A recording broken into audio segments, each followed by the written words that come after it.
Texas. Yes, we are back at the shop. Had a great time out in Arizona. I was out there for, well, I went out there for I was gonna go over a little over 2 weeks, 2.5 weeks, something like that. And saw the weather was coming in down here in the Midwest and Texas and everything, a big cold front, ice storms, and all the stuff that went on. I thought, you know, why go home and fight that? I'll just stay out here in the desert for a couple more weeks. So I stayed out there for actually 4.5 weeks. I think it was a total of 32 days or something like that when I got back home. So anyway, I've been home for a couple days. Ran around yesterday, I had errands to run. I had to run the post office, get my mail, that kind of stuff. We got the oil changed in the van. Yeah, oil changed in the van. It's only 2.5 months old. December 5th is when I bought this thing.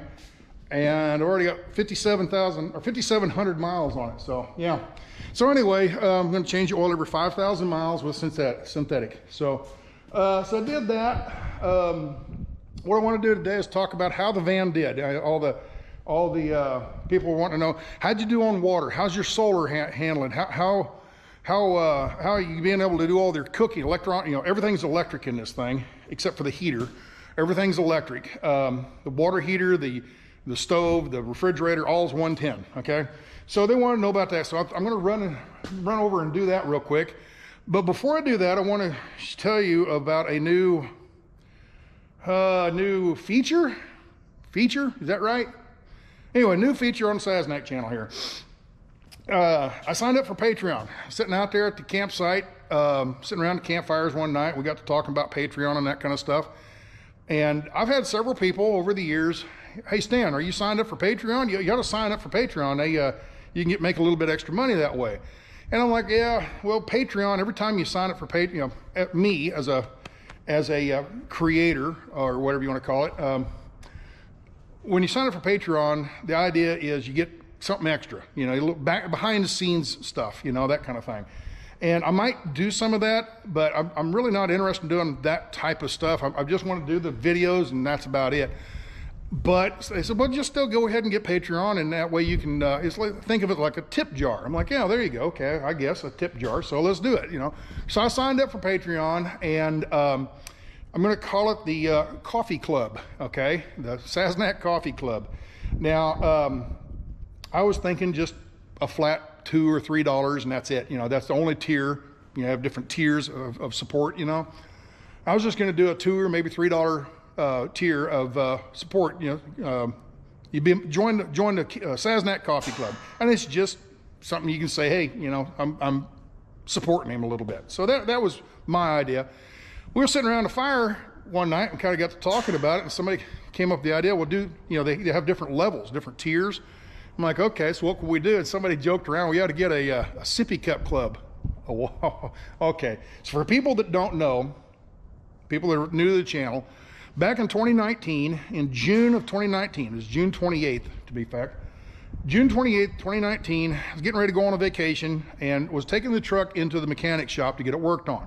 And on the way up there, I spilled coffee in my lap, run off the road, and crashed and totaled the truck out. So anyway, that chain's over there in the wind banging back and forth. This little chain right here, okay, over on the other door.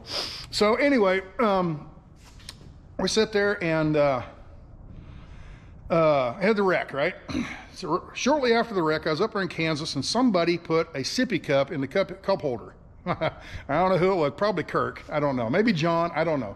But anyway, somebody as a joke put a sippy cup in the cup holder. And I made a little quick 2 or 3 minute video about that. Ha ha ha, guys, that was real funny, And so anyway, we're sitting around the campfire, and somebody says, well, you ought to have a sippy cup coffee club. Okay, yeah.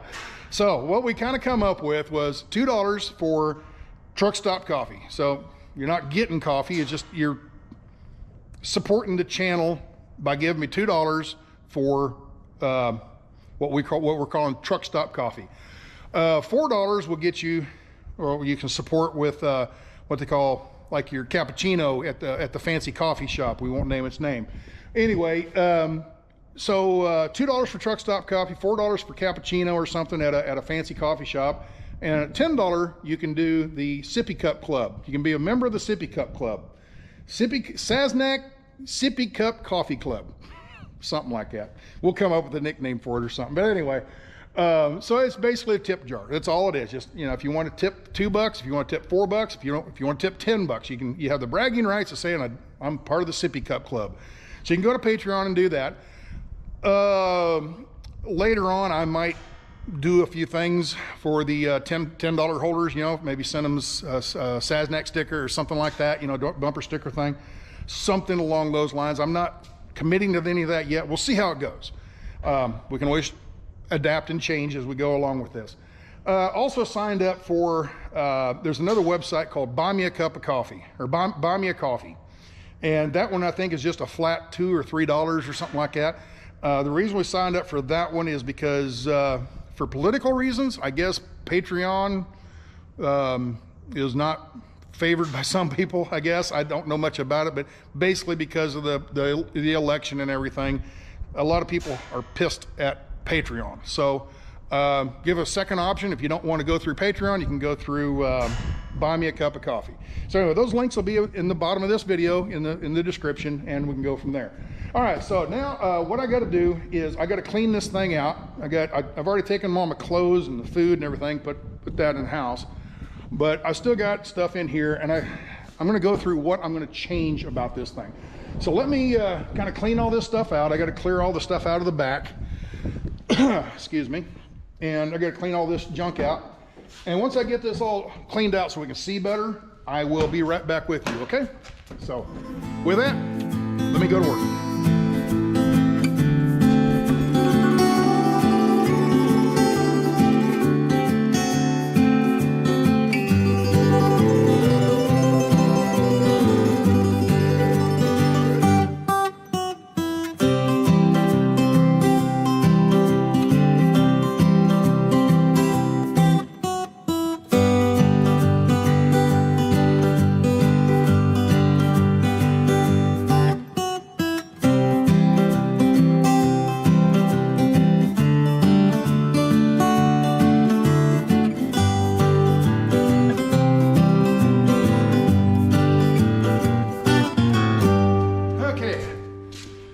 Completely empty, or moved out basically. This is about where I was last time you guys watched the videos of the build. Now remember, when I went to build this thing, I was on a time crunch. I only had about a month to work on it and get it working order to where I could go live in it. I want to get the water working, I want to get the electricity, the solar, all that kind of working, refrigerator. And as far as the niceties like insulation in the doors, I hadn't done that yet. So that's one of the things I came home now. I'm going to work on for about the next month or so. I'm going to work on finishing this van and get it completely done. That way I can mark it completely off the list. It's done, ready to go. Whenever I want to go, just throw stuff in it and head out. All right, so where was I? Like I said, I got a certain amount of things done, but I still have to insulate. I still need to finish the ceiling, the cabinets, you know. Down here I need to put see that sees all the way through up to the cab. I want to put a wall in there, that kind of stuff. Like I said, insulate the doors. I got to insulate these side doors. It's one of the things I didn't think about. I'm going to insulate these doors, but how am I going to get to them with this in the way? With this cabinet in the way, I can't get down here and take this stuff off and put a cabinet in here, you know, interior walls in here. I can't get a screwdriver in there to screw them in and that type of stuff. So I'm gonna have to take these back out. Here we go. Assemble, disassemble, assemble, disassemble, you know. And I know that's the easy door. On this one, there's no way I can work on this door because it doesn't swing open, of course. So the only way to get this door is with this cabinet out of here. So I'm gonna have to take all this stuff out. It's not that big of a job though, okay? Let me set you down here. It's not as big as a job as you might think. I've got to unbolt a few things and the whole thing should come out in one thing, including the wiring and all that. The way I've got it made here, I think I can just unbolt some stuff, unhook one wire, and pull the whole thing out and leave all these outlets and everything. This whole board and everything will come out, I think, okay? If not, we'll adjust. This one here is gonna be a little bit more complicated because it's got all the water in it. I'll have to take the water out, unbolt everything, have to take the water tank out, I have to take the sink drain out, and then disassemble stuff. And because it's so big, I'll probably take the countertop off. It's only held on with 6 bolts. So I'll go up underneath and I'll undo those 6 bolts. This countertop will come off. It's heavy in its own right. And that will lighten the load on the actual cabinet itself coming out. So take the water tank out, disassemble a few things, take the cabinet off, the counter off, take the cabinets out in sections. But it's already made, should be able to put it right back in. Now, I need to do that to do these doors, but also the floor. The floor was not finished, okay? I bought this laminated flooring. It's Lakeshore Pecan laminated flooring from Traffic Master. Got that at Home Depot. And that's what this is too. This is a gray version of it, and this is a Lakeshore Pecan, a darker color. Okay, this is a gray pecan. This is a darker brown pecan. That's going to go on the floor here. Well, let me find a piece of that somewhere over here. And what I was going to do, why put that flooring up underneath? Well, let's find a good size piece here. Of course, they're on the bottom. Oh, here we go. All right. So, to save this material, why spend money on material that's just going to go up underneath the cabinets? So what I had planned on doing, let me set you here. What I planned on doing was doing this floor. That's the subfloor, okay? Get rid of that. And what I was going to do was put the flooring in and just butt it right up against there like that. And it would work. But when you spill something, there's nothing to spill. But anyway, I have a glass of water, a pot of coffee, something falls, bam, a gallon of jug falls out of the refrigerator, boom, glug, glug, glug, glug. It goes down in this crack and goes underneath onto this subfloor. If this was run all the way to the sidewalls, it would only go under here, but I could still mop it up. And it wouldn't go underneath this subfloor. Now this subfloor is MDF. Now, most of you guys would know this, some people wouldn't. MDF is, it's sawdust and glue, pressed together really hard and cooked and, made. It's pretty good solid stuff, very stable, very heavy, but if it gets wet, it's like a graham cracker or a saltine cracker. It just soaks up the water, okay? So I'm going to take all this stuff out. Since I have to take these out to get to these doors, while these are out, I'm going to take up this subfloor and I'm going to coat it. Now, by the time I actually do this, this video will be out and you guys can comment on this, but I think I'm just going to polyurethane the MDF. It's 1/2 inch MDF and it's got a 1 inch of polyiso, I think it is, styrofoam all the way underneath on the floor. So you got the metal floor, you got the polyiso, then you got the MDF, and then you'll have the laminated flooring. Okay, that's the thickness of the floor. Now, the floor of this thing, you can go back and watch the videos. The floor of this thing is like the bed of a pickup. It has the waviness, what do they call that? Corrugation, on the floor. So if you put that styrofoam right on that, well, it'll compress where the ridges are and sink into the valleys, and you'll have this kind of a spongy feel. So what I did is put this crack sealer foam, this great stuff, gaps and cracks and this stuff right here. So I took great stuff and I squirted it in the valleys, okay? While it's still wet, I laid the styrofoam on top of it, and then big old sheet of plywood, laid that on there, and put a bunch of weights, a bunch of stones and whatever, concrete pavers, and I put them on there and let it sit overnight while the foam hardened, okay? Kind of glued it to the floor. So that's what's underneath there. So great stuff in the valleys, polyiso insulation, 3/4 or 1/2 inch MDF that I want to take back out and somehow waterproof, okay? And I think I'm just going to put polyurethane on it. If you guys have better ideas, maybe shellac or something like that, or maybe I just throw the MDF and use it as a template to cut out like 3/4 inch plywood and be done with it. I would, in a perfect world, I'd go find me some 1/2 inch or 3/4 inch. Hush up. No, that's Kirk. Hold on, let me shut this thing off. Okay, yeah, it was Kirk calling me, seeing how I'm doing. So in a perfect world, I just go out and buy me some marine grade plywood and stick it down there and be done with it. I don't know where to buy that stuff at. I don't know of any marine grade plywood stores. So they don't sell it at Home Depot that I know of. Maybe you can order it, I don't know. But anyway, in a perfect world, do that, but I'm sure that's extremely expensive plywood. So, and it's just the floor, so I think I'm just gonna stay with this MDF and put some polyurethane on it and let it soak in and be done. I've watched some videos on it, it seems to work. So I think that's what I'm gonna do. Once that polyurethane is on the subfloor, then I'll floor the whole thing. And after the whole floor is done, I'm going to go around the edges with some crack sealer foam.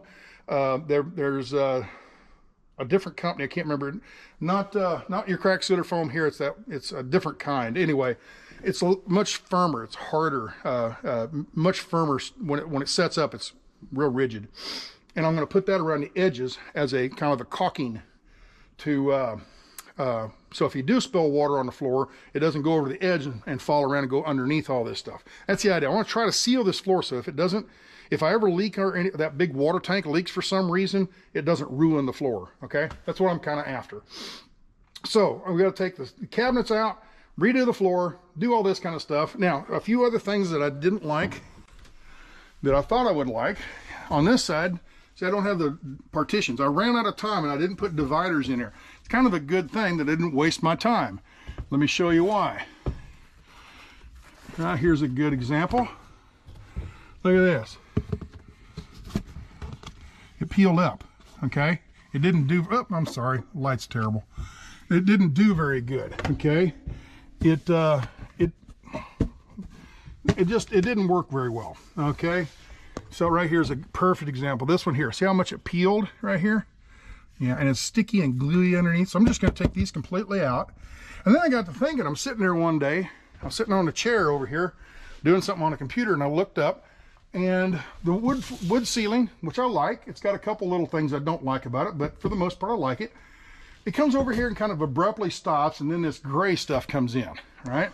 If you can see what I'm saying? It's nice and pretty wood, and all of a sudden it stops where the cabinet is, and then this. That would be fine if you had a door on it. But since this is going to be open, I got to think, I'm just going to take these back out, leave the back, but these right here I'm going to take out, and I'm just going to continue the wood all the way over to the corner of the wall. So the things I don't like about this is, see right here, when you take it out of the package, it shrinks and twists and stuff like that. And I don't know, it's all right, but it'd be better if I could put more screws in it, but there's nothing behind there to screw to. So that's kind of where I'm at on the ceiling. It's kind of 75% like, 25% don't like the ceiling, okay? And I still got to finish this right here. Of course, that's something I just didn't get done. Right here, the transition from the ceiling, the wood ceiling to the factory felt ceiling. I'm going to put a board in here and everything. I'm going to take these screws out, these hooks. These are for the shower curtain. Okay, if you remember, the shower sits right here, and the shower worked perfect. Had no problem with it. Actually, it didn't take very long to set everything up. By the time I turned the wall, I'll get to that in a minute. But anyway, I'm going to change this. Instead of having hooks, once I get the board in here, I think I'm going to put snaps in here, okay? And put snaps into that wood on this instead of this, because this is very, fragile, okay? This will be solid as a rock here. So I put the hooks or snaps or whatever in here for my shower curtain. And so there's some things I'm going to change. What else was it? So yeah, as far as this here, these dividers, I'm just going to take them out, throw them away, and just that'll be open, just like this one here is. The only thing I'll have to do is the back one. See how the back one peeled up? See right there? That vinyl peeled up on me and kind of makes it look crashy. So this one here is just empty, so I'm going to put a board here to finish this off. Once I get the ceiling in, then I'll put a board right here and make this. Oh, I'm sorry, I'm not pointing right. Try doing this without a cameraman. So anyway, once I get the boards in here, I'm going to put a board on the back here, just like this one here. Okay, so I have one here and on the back. So I got to make three of these. I got one here, so I need 1, 2, and 3, and then the uppers will be completely done. So that's what I got planned. Okay, how did the solar work? Perfect. I don't think I'll have any trouble with solar at all. We had 3 days of really overcast days. The solar was getting almost nothing. And now on those days I didn't take a shower. On those days I cooked oatmeal, which only took about 2 minutes versus something else that would take a lot longer. It didn't, the lowest the batteries ever got was 65%. So if you know anything about your lithium batteries versus your lead acid batteries, your lead acid or your AGM, that's all lead acid technology, versus lithium, which is a totally different technology. The lead acid batteries, if you have 300 amp hours, you can only bring it down 50%. So in reality, you only have 150 amp hours. If you have 500 amp hours, you can only bring it down 50%, which means you only have 250 amp hour capacity. I've got 4 lithium batteries, 4 100 amp hour lithium batteries, so I can take it from 100 all the way down to 0. So I actually have 400 amp hours. So when it's completely full to where it's completely empty, okay, which is, I don't know what voltage that is, it's somewhere around 10.5 or something. I don't know, whatever it is, I don't know. But they have a meter on there from 100 all the way down to 0. The lowest I got after 3 days of no sun, the lowest I got was 65%, and that's 3 days.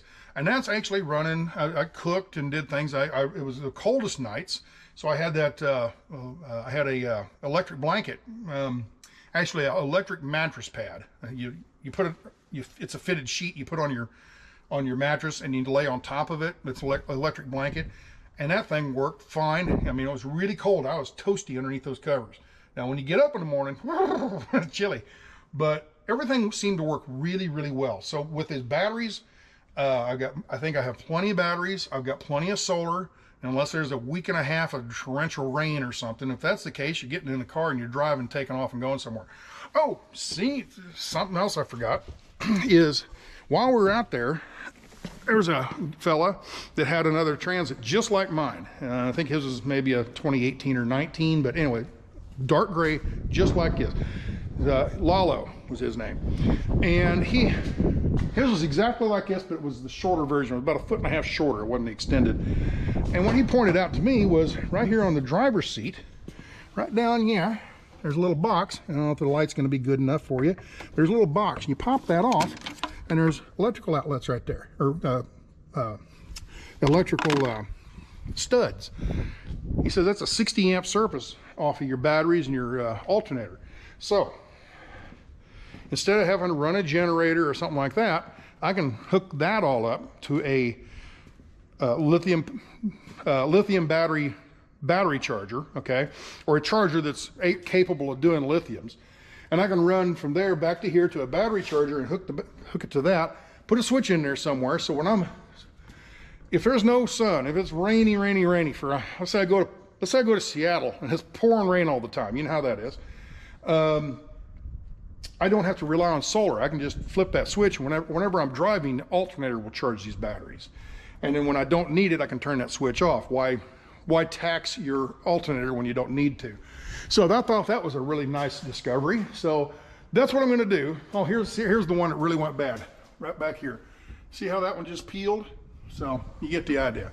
So I'm trying to think of any other questions people have. Water, had plenty of water, 65 gallons of water.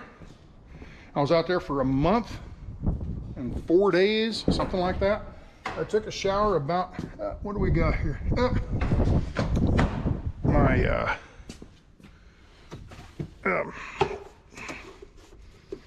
My broom is locking the door closed.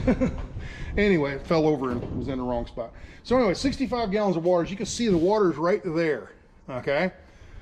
I used 65 gallons of water. I went down into town and I didn't even top off. I was way down about right here and I put 25 gallons in.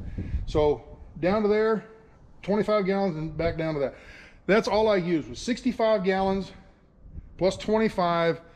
It would be 90 gallons of water, and whatever I have left in here, 65, so there's about 30. I still have about 25 gallons in here, so I think theoretically I probably could have went for a month with 1 tank of water, and that's taking a shower about every 3rd day. Okay, quick showers. The shower system worked perfect. What I learned was on the electric heater, there's a little knob down here. You turn it, And I learned where to turn the knob, and when it's at pretty much straight up and down, it's at a certain temperature. And my idea was I'd turn it on, let it heat up while I'm setting up the shower tent, you know, the shower curtains and everything. Okay, once I got everything done, ready to go, I'll come out here and turn that off to save the battery. I learned I didn't have to do that. Of course, it's on a thermostat, so once it got warmed up, it shuts itself off. The first shower I took, I got about halfway through. Of course, this nice warm water wasn't really hot, it was just good warm water, and because I didn't have it turned up very high, I got about halfway through the shower, and as it's taking that hot water out to go to the shower, it's putting cold water in, diluting it, making it cold. By the time I got done with the shower, I was like, oh, it's cold. So I learned to turn it up a little bit higher. So now when I take a shower, instead of turning it on, setting everything up, turning it off, and then taking a shower, which ends up becoming cold, I just turn it up a little bit higher and leave it on. And as I'm taking a shower, water goes in and gets reheated. You know, the cold water coming back in to replace the hot water going out, that gets heated the whole time you're in the shower. So I can take a good leisurely shower, and I would do it on mist. There's all these settings on this. It's a garden hose, you know, whatever. There's flood, there's gentle shower, there's stream, which is just a straight, you know, real solid stream. And then there's mist. Right there you can see mist. That's the one you want to take. Now I'm going to stand back here a little bit. Let me see, I'll do it this way. All right. Oh, that's a gentle shower. There we go, there's mist. See, it just a little drizzle of rain or water coming out, and that was more than enough to get your body wet and everything and take a shower. And then you use the gentle shower setting to rinse everything off, all the soap off. When I'd get done, the tub had about 1.5 gallons of water in it. I don't think I ever used 2 gallons of water to take a shower. So when I get done, I take it over a bush and I just pour the water out. So there you go. It worked. Everything worked the way I thought it would. There's a couple little mishaps, you know, the dividers, you know, that didn't work too well. Wished I'd have took more time on the floor and polyurethane that. I wish I'd have thought of insulating these doors before I put these in, so I don't have, but I would have run out of time. I wouldn't have got things done. So I had to hurry up to get everything done so I could go on this trip. Now that I'm not hurried, I can take this back apart and we'll get it done right. So that's it. It was a long enough video. My God, it's forever long. That is my recap of the Arizona trip and the new announcement about the Patreon and buy a cup of coffee. Buy me a cup of coffee, I think is the name of it. Anyway, those will be in the description down at the bottom.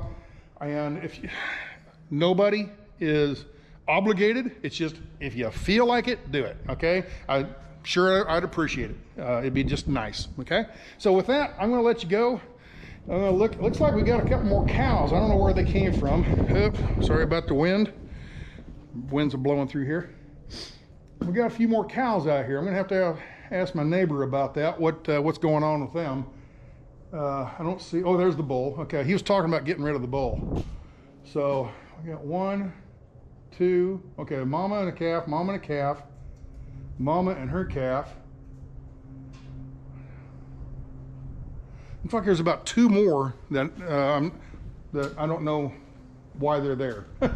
So we'll have to find out what's going on there. With that, oh, another thing. One other real quick thing. While I was at the one of the campfires, you know Tom Hobotech, he used to do the RV, traveling around, guy in a van, doing the nomad van life thing.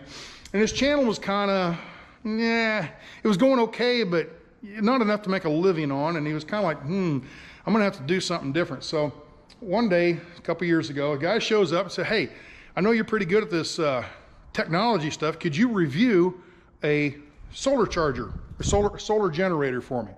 And that was the Jackery. So he got in with Jackery, started doing it. He does really, really good reviews. Well, this year we're sitting around the campfire and that same guy shows up and sitting there talking to Tom and everything is going great, you know. And Tom has completely changed his channel around and now he's a review channel. He's making a pretty good living doing it, right? So I'm not changing this over to a review channel, but I am going to do a few reviews. And one of them, he sent me this solar generator. It's a 300-watt solar generator from Rock Pals, along with the, I think it's a 60-watt, 60-watt folding suitcase solar panels. So I'm going to test those out over the next few weeks or whatever, and I'm going to do a review on those and see how it goes. I don't know if I'm going to do these kind of reviews. I'll try to find other things, probably trucking related type stuff. I don't know.